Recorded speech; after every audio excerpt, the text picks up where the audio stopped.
we have these external ways to protect ourselves, but our bodies also have their own built-in defense system, right? That's where the amazing immune system comes in. Exactly. Immunity is basically our body's overall ability to fight off those disease-causing organisms. This ability comes from the immune system, and it's generally divided into two main types. Okay, what are they? First, there's innate immunity. This is our inborn, non-specific defense system, ready to go from birth. Then we have acquired immunity, which is more specific to particular pathogens. It develops over our lifetime as we encounter different infections. And that's the one that remembers. That's the key feature, yes. Acquired immunity remembers past infections and responds even more effectively the next time. Let's start with that first line of defense, the innate immune system. What does that involve? What's it made of? Think of innate immunity as barriers and general responses, always there. Physical barriers, like our skin's fantastic protective covering, and the mucous membranes lining our airways, digestive system, urinary tract, they trap invaders. We also have physiological barriers, like the strong acid in our stomach that kills many microbes we swallow, and substances like lysozymes and saliva and tears that break down bacterial cell walls. And the innate system also involves some cells that actively fight off invaders, doesn't it? Like little soldiers. Yes, absolutely. We have cellular barriers. These include various types of phagocyte cells like neutrophils and macrophages that literally engulf and destroy microbes, Eat them up. pretty much. Right. We also have natural killer cells that recognize and eliminate our own infected cells. And finally, cytokine barriers. Cytokines are signaling molecules. One important type is interferon. Interferon, I've heard of that. Yeah, it's released by cells infected with a virus. It doesn't save the infected cell itself, but it warns neighboring healthy cells, helps them resist the virus. It sort of puts them on alert. Okay, so that's the immediate non-specific stuff. Yeah. Now let's move on to the more targeted defense. Acquired immunity, the system that learns and remembers specific threats. Right. Acquired immunity is really characterized by its specificity and memory. It recognizes particular pathogens and mounts a tailored response. And the memory part? Hugely important. The first time we encounter a new pathogen, the immune response might be a bit slow, not as strong. That's the primary response. Okay. But if we encounter the same pathogen again, our immune system kicks in much faster and more powerfully because it remembers. Yeah. That's the secondary or anamnestic response. And this acquired immunity relies on those specialized cells we always hear about. B lymphocytes and T lymphocytes. What are their main jobs? Precisely. B lymphocytes, or B cells, are primarily responsible for producing antibodies. These are proteins that specifically bind to pathogens, helping neutralize them or tag them for destruction. This is the basis of the humoral immune response. Humoral meaning in the body fluids. Exactly, like blood and lymph. T lymphocytes, or T cells, have a more direct role in what's called cell-mediated immunity. They don't make antibodies themselves, so they can directly attack infected cells or help other immune cells, including B cells, work more effectively. Let's talk a bit more about those antibodies. What are they actually like? What do they do? An antibody molecule has a specific Y shape. It's made of protein chains, too heavy, too light linked together. The tips of the Y are super specific, like a lock and key, binding to a particular part of a pathogen. Okay. There are different classes, IgA, IgG, IgM, IgE, IgD, each with slightly different roles. IgG, for example, is great at circulating in the blood, while IgA is important in mucus secretions. And the other branch is cell-mediated immunity, run by T cells. What's their main function again? Cell-mediated immunity, or CMI, is crucial for dealing with pathogens that get inside our cells, like viruses, where antibodies can't easily reach. Certain T cells directly recognize and kill these infected cells. And this is also involved in transplant rejection. Absolutely. T cells play a vital role in recognizing self versus non-self. In organ transplantation, the recipient's T cells see the donor organ as foreign because of different surface proteins, and they attack it. So that's why immunosuppressants are needed. Exactly. Drugs like cyclosporin A are used to dampen this immune response. And doctors try to match donor and recipient tissues closely to minimize the non-self signals. We often hear about different kinds of T cells, like helper T cells. Yes, our sources mention helper T cells. Think of them as the coordinators or generals. They recognize threats and release signals to activate other immune cells, including B cells and killer T cells. And the killer T cells. Those are the cytotoxic T cells. They're the ones that directly attack and destroy infected cells or even cancerous cells. On the B cell side, we have plasma B cells, the antibody factories, and memory B cells, which live for a long time, remembering pathogens for that faster secondary response. Now, the sources also discuss active versus passive acquired immunity. What's the fundamental difference there? Okay, so in active immunity, your own body does the work. It produces antibodies after being exposed to an antigen, anything that triggers an immune response. Or getting sick. Exactly. That's natural active immunity. Getting an infection triggers it. Or it can be artificial active immunity, which is vaccination. Vaccines introduce a weakened or inactive pathogen, or just parts of it. Your body mounts an immune response, makes antibodies and memory cells, but without causing the full disease. Polio, Hep B, DPT vaccines work this way. And they're even using new tech for vaccines. Yeah, recombinant DNA technology allows making vaccine components like the hepatitis B vaccine protein in things like yeast. It can be safer and more efficient.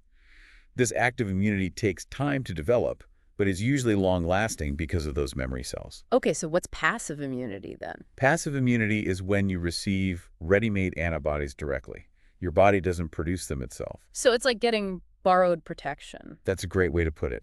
It provides immediate protection, but it's temporary because your body hasn't made its own memory cells. Where does that happen naturally? Naturally, a mother passes IgG antibodies across the placenta to the fetus during pregnancy. And IgA antibodies are in the first breast milk, colostrum, protecting the newborn. And artificially? Artificially, you can get an injection of preformed antibodies.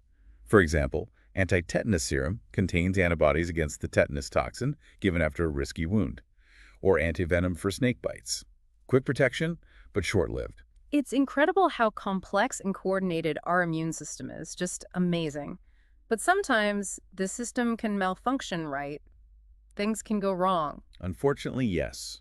When the immune system's regulation goes awry, it can lead to problems, like hypersensitivity, which we usually call allergies, and autoimmunity, where the immune system attacks the body's own tissues. Let's talk allergies first. What's happening there? Allergies are essentially overreactions of the immune system to substances in the environment called allergens that are usually harmless, things like dust mites, pollen, pet dander, certain foods. So why the reaction? In an allergic reaction, the body produces a specific type of antibody, IgE, against the allergen. This IgE binds to mast cells. The next time you encounter the allergen, it binds to the IgE on the mast cells, causing them to release chemicals like histamine. And histamine causes the symptoms. Right. Sneezing, watery eyes, runny nose, itching, breathing difficulties, rashes. Asthma can also be allergy-triggered. Treatments often involve antihistamines, adrenaline for severe reactions, steroids to reduce inflammation. The sources mention a link to modern lifestyles. Yeah, there's some thought that our cleaner environments might mean our immune systems aren't trained the same way early in life, potentially increasing sensitivity later on, especially maybe in cities. It's an area of research. Allergy tests can help identify specific triggers. And autoimmunity is when the body attacks itself. Exactly. The immune system loses its ability to distinguish self from non-self and targets healthy tissues. Why this happens is complex genetics, maybe environmental triggers, sometimes unknown reasons. Rheumatoid arthritis attacking the joints is a well-known example. So what are the key physical parts that make up this whole intricate human immune system? Where does all this happen? The immune system isn't just one organ, it's a network. Specialized lymphoid organs, various tissues, immune cells, and molecules like antibodies, its main jobs. Recognize foreign invaders, respond, and remember. But it's also involved in allergy, autoimmunity, transplant rejection. And these lymphoid organs, where do they fit in? They're crucial. They're where lymphocytes, the B and T cells, are produced, mature, and multiply. The primary lymphoid organs are bone marrow, where all blood cells, including lymphocytes, start, Okay. and the thymus, an organ in the chest where T lymphocytes mature. The thymus is larger when we're young, shrinks with age. And the secondary organs? After maturing, lymphocytes travel to secondary lymphoid organs. These are sites where they encounter antigens and get activated. Includes the spleen, which filters blood, lymph nodes dotted around the body trapping antigens, tonsils, Peyer's patches in the small intestine, the appendix. So they're like meeting points. Kind of like surveillance hubs or meeting points, yeah. And a lot of our lymphoid tissue, about half, is associated with mucous membranes, respiratory, digestive, urinogenital tracts, called MALT, mucosa-associated lymphoid tissue, a key frontline defense. We can't really talk about immune system failures without mentioning AIDS. It's such a devastating example. AIDS, acquired immunodeficiency syndrome. First recognized in the early 80s, tragic impact globally. Unlike some immune deficiencies, it's acquired, not inherited, caused by the human immunodeficiency virus, HIV. Which is a retrovirus. Yes, a retrovirus. Its genetic material is RNA, not DNA. HIV primarily spreads through direct contact with certain body fluids from an infected person, sexual contact, sharing contaminated needles, infected blood transfusions, mother-to-child transmission during pregnancy, birth, or breastfeeding. Right, it's important to know how it spreads and how it doesn't. Absolutely critical. It's not spread by casual contact like hugging, sharing utensils, toilet seats. That stigma is damaging and wrong. High-risk groups are often mentioned, but anyone can be infected. And how does HIV actually manage to weaken the immune system so badly? Once HIV enters the body, it targets specific immune cells, especially helper T cells, those crucial coordinators. The generals. Exactly. The virus gets inside these helper T cells and uses them as factories to make more HIV. It has an enzyme, reverse transcriptase, to turn its RNA into DNA, which then gets inserted into the host cell's DNA. It takes over the cell. It hijacks the cell's machinery. As the virus replicates and new particles are released, they infect more helper T cells, gradually destroying them. This progressive loss of helper T cells cripples the immune system, Leaving the body vulnerable. severely vulnerable to opportunistic infections. Infections by microbes that wouldn't normally cause illness in someone with a healthy immune system, specific bacteria, viruses, fungi, parasites. There can be a long lag, months to years, between infection and symptoms like fever, diarrhea, weight loss, and these opportunistic infections appearing. How is it diagnosed and treated? Diagnosis is usually via blood tests, like ELISA, looking for HIV antibodies. There's currently no cure, but antiretroviral drugs can significantly slow the virus, prolong life, and improve quality of life.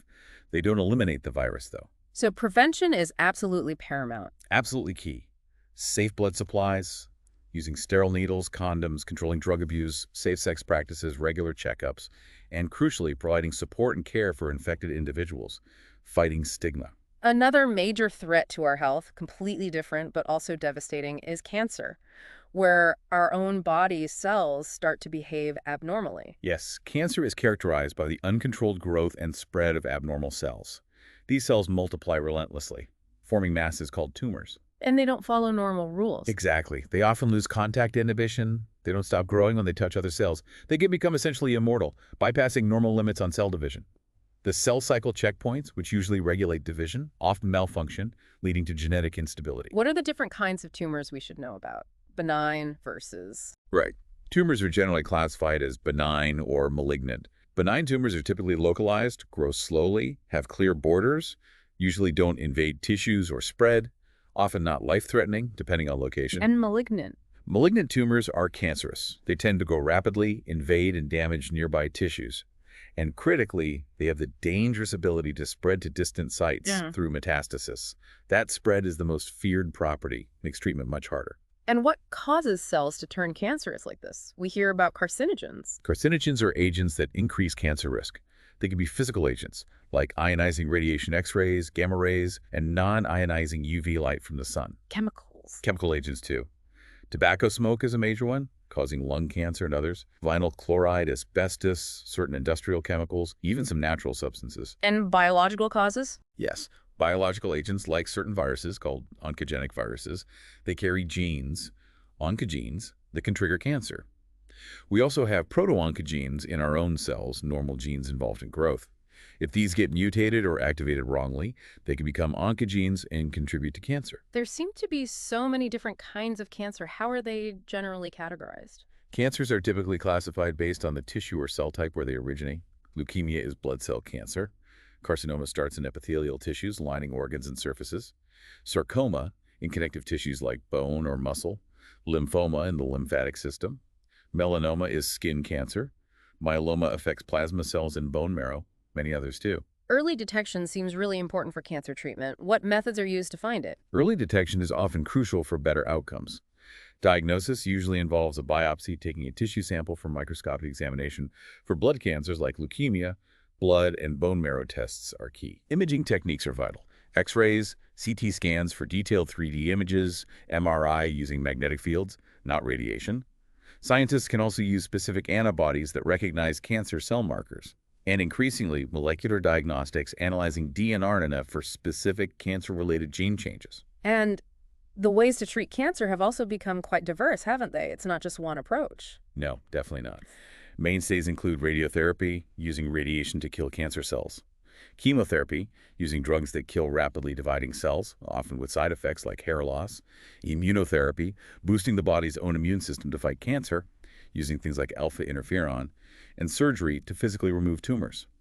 Often, a combination of these is used. Finally, our sources briefly touch on another major health challenge, the dangers of substance abuse. Yes, substance abuse, especially drugs and alcohol, is a serious public health issue with wide-ranging consequences. Commonly abused drugs include opioids like morphine and heroin, cannabinoids from marijuana, hashish, stimulants like cocaine. And others. Others include barbiturates, amphetamines, benzodiazepines.